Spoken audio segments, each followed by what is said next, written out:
welcome. Today on Let's Talk Jonesboro, we have with us Mark Nichols. Mark Nichols is the traffic operations engineer for the city of Jonesboro.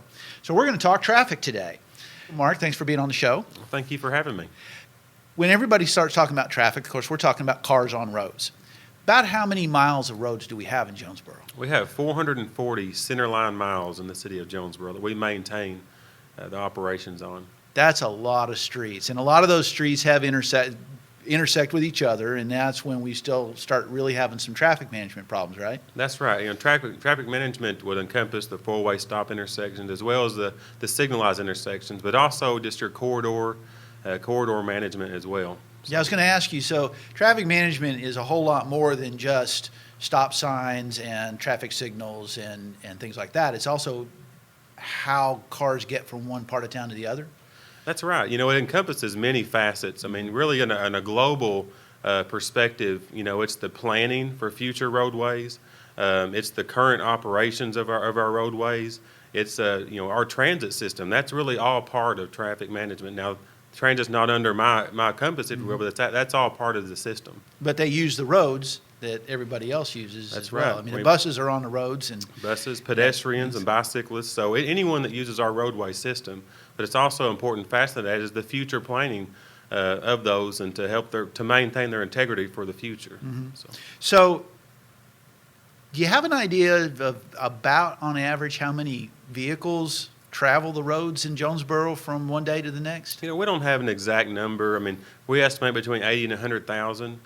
Keep in mind we have 22,000 vehicles coming in or on the highway between Jonesboro and Paragould. There's around 15 coming in from the Bay Area, around 17 coming from 63 from the Bono direction. And so when you put all that together, there's a lot of vehicles to help to keep moving safely and efficiently throughout the city. So I guess traffic management is a big part of getting people from one place to another safely. Safety is the number one aspect of it. Well, let's talk about that for just a second. And safety, primarily from a traffic standpoint, has a lot to do with intersections, doesn't it? That's exactly right. And a big part of that is our signalized intersections. Now that's a signal. That's a traffic signal, or okay. Some people call them a red light. They're green some of the times, but you only remember the red ones. Yeah. We have 85 signalized intersections with traffic signals, and that's a big part of traffic management is maintaining the operations and just the maintenance of those, and also the timing of the traffic signal. We'll talk about that in just a second. But when you say signalized intersection, that doesn't mean just something with a flashing light. That's not a flashing beacon. That's with the red, yellow, green indications. That's right. Green arrows, yellow arrows. Okay. Yep. What is the primary goal of traffic management? Well, it's really to move people from one place to another safely and efficiently. And so we focus on the safety aspect a lot. That's an extremely important part of the job. But we also want to have people move efficiently. And sometimes there's a balance between the two. And that's where really traffic calming may be another aspect of that's part of the safety and efficiently moving vehicles. Well, let's talk about that for just a second.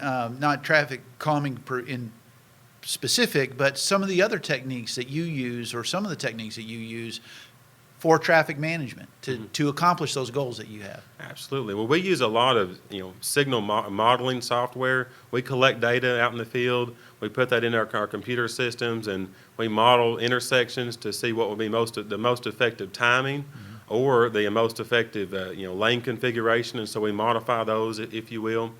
And that's a long process to do that. And as far as safety, we're constantly we're looking at data, the hot spots, if you will. We go out to those locations and we analyze that and see what may be a shortfall in that area, and we try to correct that, whether it's signing, striping, or just something with the roadway geometrics, the geometry. And so that's also an important part of the job.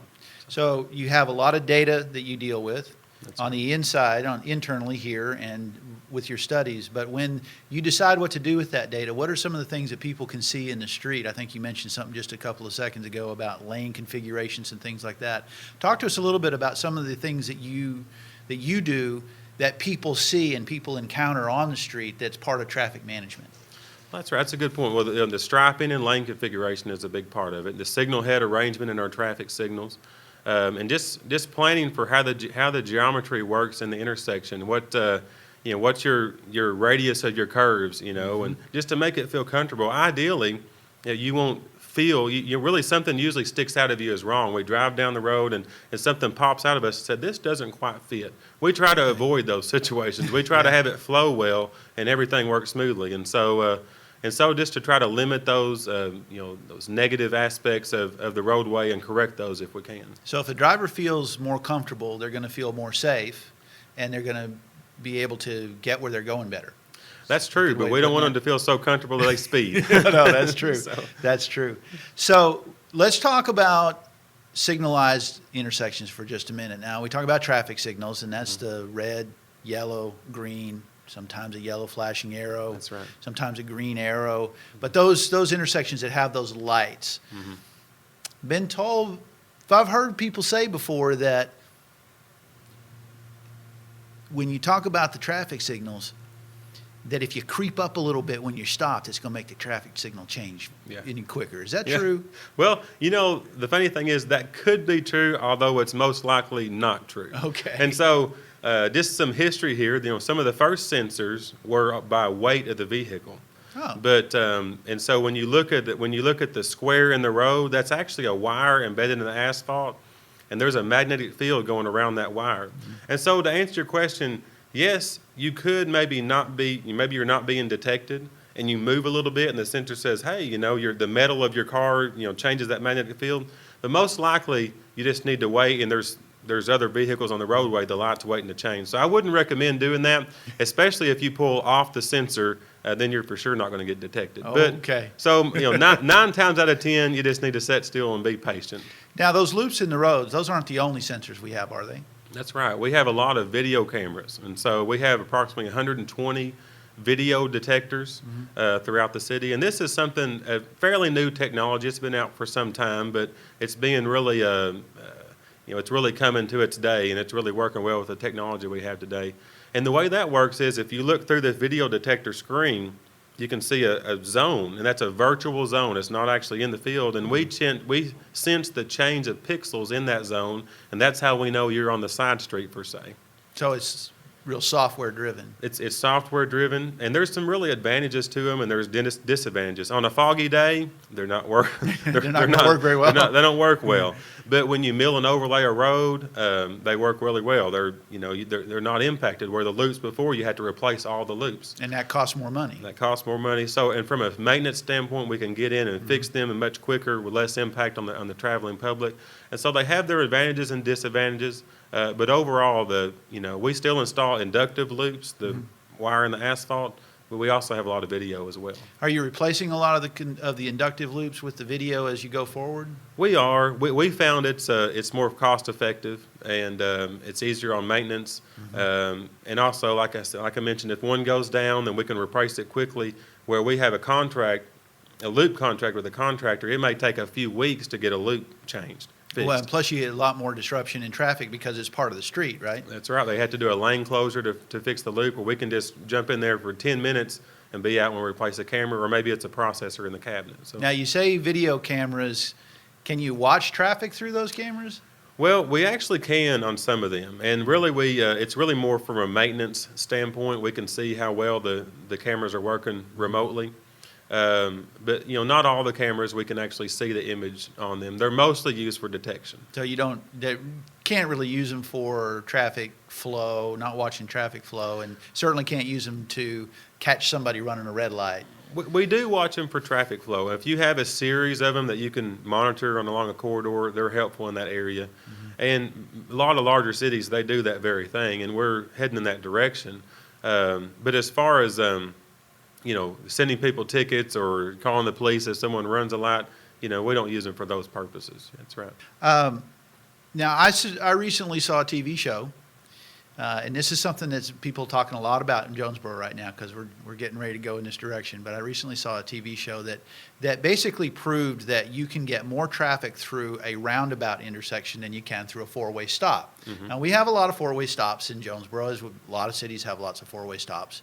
But it seems like that there's more of a move to build new intersections that would normally be a four-way stop and make them a roundabout. Talk to us a little bit about roundabouts and the safety aspects of roundabouts. Absolutely. Roundabouts have their advantages and disadvantages. One of the advantages of a roundabout is the safety. A single lane roundabout, which is what we're proposing at Airport Road and Aggie, single lane roundabouts lower accidents. And if you do have an accident, it's most likely a side swipe accident. Most of your serious accidents are going to be angle accidents where, they're perpendicular to each other. And so at signalized intersections, at four-way stops, if someone runs a red light or runs a stop sign, then you have a perpendicular angle accident. And with the roundabout, you may see an increase in side swipe accidents, but overall your safety has increased. So more vehicles through the intersection and more safety. That's right. Better safety. That's right. Some studies have shown multi-lane roundabouts where you have two lanes in the center and around the circle. You may see an increase in accidents, but your overall, your dangerous accidents, your angle accidents are down. That's where those side swipes come in. But we're not proposing a multi-lane roundabout anytime soon in the city. Oh, okay. But we should be starting construction on the roundabout at Airport and Aggie Road here fairly soon, shouldn't we? Yes, sir. I'm excited about that project. And really, if you were to pick a place in Jonesboro to put a roundabout, that would be the perfect place. There's some things that roundabouts need, a lot of right-of-way. A traffic signal doesn't need as much right-of-way.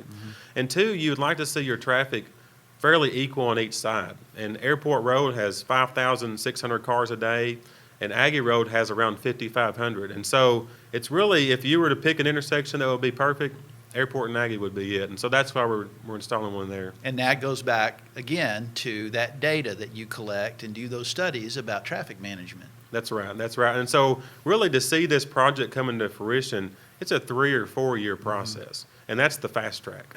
Oh, okay. Now, we've talked about data and vehicle counts and things like that. I also know that there are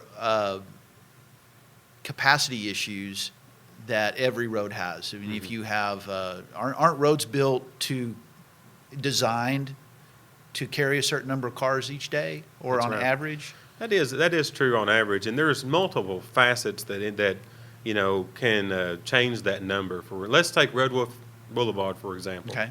It was designed for around 30,000 vehicles. It's a 5-lane cross-section. Every driveway that's added to Red Wolf Boulevard actually lowers its capacity a little bit. We're adding conflict points on that corridor. And so while, yes, there's a number of 30,000 for a 5-lane road, that number can vary greatly as far as what its actual capacity is, number of driveways, number of signals, and the signalized spacing. And so while there's a number, it's not exactly a fixed number. Well, right now in 2015, about how many cars a day on average is Red Wolf Boulevard carrying? 42,000 vehicles a day. Wow. So based on the numbers you just said, we could say that was pretty much over capacity. It's over capacity, and multiple hours of the day it's over capacity. And that creates safety issues? It absolutely does. Some of our hot spots are along Red Wolf, and when you look at the number of driveways and their locations, there's a definite safety concerns there, and we're trying to plan for that relief in the future. Now, are there other streets in Jonesboro, major streets that are over capacity like Red Wolf? Highland has some sections that are over capacity, and something about capacity we have to keep in mind. Many times it's not the roadway itself, it's the intersections that are the bottlenecks, if you will. Okay. So the solution may not be to change the whole pipe, it's just maybe widen the intersections. And so when it comes to capacity improvements, that's something we're focusing on, is there are the intersections of these corridors and opening those up to relieve the congestion. Well, what are some of the plans that you've been considering, you and the engineering department have been considering for the future to help relieve some of the congestion what we have on the streets? Absolutely. Well, of course, when we think of traffic congestion in Jonesboro, most people think of Highway 49 or Red Wolf Boulevard. And one of the downfalls to our layout of the city, if you will, is north-south corridors. And so when you look at Red Wolf, we used to have Caraway that ran north-south, but it kind of has a jog in it. It's not a direct north-south corridor. And if you're coming to the west, really Main Street to Southwest Drive is the next north-south corridor. And so that's a real key solution to our traffic flow problem and our congestion issues to Red Wolf, is a parallel corridor to that. And so that's something we're looking at as far as corridors to the west and corridors to the east of Red Wolf to relieve that. I guess it's very difficult sometimes to try to anticipate where growth in the city might occur. I know at one time there was a lot of anticipation that there would be a lot of traffic going to the southwest because of some plans and things that people had, but now we have a lot of traffic in the northeast. That's right. What are the plans that we have, say, in the next 5 years to help alleviate some of the traffic issues that people encounter coming in and out of Jonesboro on the northeast side? That's right. Well, we've been working diligently with the Highway and Transportation Department to try to pick some good projects for the long-term solution in that area.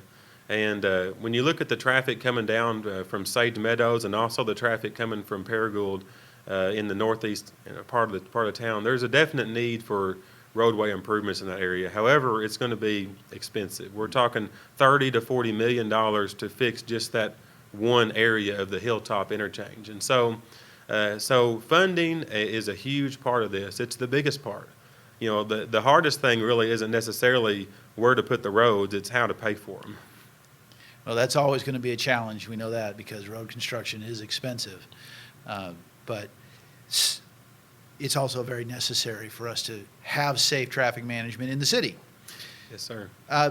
So we're going to wrap up the show. And before we go, is there something that you can tell us that most people wouldn't think about in terms of traffic management? We've talked about capacity, design of roadways, things like striping on the roads, traffic signals and how they work, and signage and things like that. But is there something about traffic management that you would share with our viewers that maybe they wouldn't think about?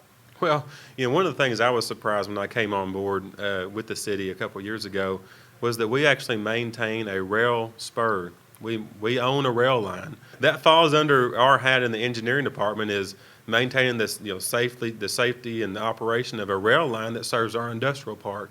And so while we all see that traffic operations has an economic impact, well, this is a direct economic impact to service thousands of jobs in the city through a rail line. And so that was something that I thought was a rather interesting part of the job that I wasn't expecting. And it's all part of traffic management. The That's trains right. going through Jonesboro is part That's of traffic right. management too. So not only do I get calls about red lights, I get calls about flashing red lights at rail crossings too. I imagine you do. Well, Mark, thank you very much for being on the show today. I think it was great to hear about all the things that we have planned and all the things that you do every day to help traffic move safely through Jonesboro. And thank you for joining us today, and we'll see you next time.